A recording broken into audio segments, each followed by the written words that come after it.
Allahu Azza wa Jall na ka krijuar neve dhe na ka udhëzuar në udhëzimin islam dhe na ka bërë neve pjesë të kësaj shoqërie ku jemi duke jetuar, ku secili prej nesh ka përgjegjësi, rol dhe detyra të ndryshme.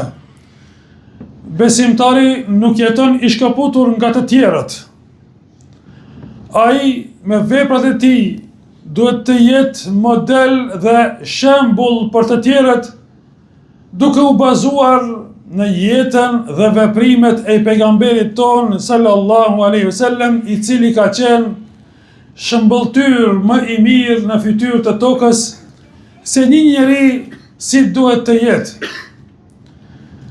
Allahu Azza wa Jall thot në Kur'an: ju jeni populli më i mirë, ummeti më i mirë, i nxjerrë për njerëzimin, urdhëroni në të mirë dhe ndaloni nga e keqja.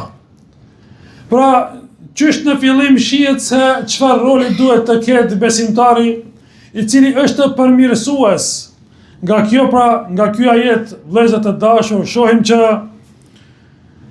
vlera jon nuk matet vetëm se me namaz dhe agjerim haxh, pra nuk matet vetëm se me këto obligime individuale, personale, por rolin e kemi edhe ndaj njerëzve të cilët janë rreth nesh. Andaj o vëllezër,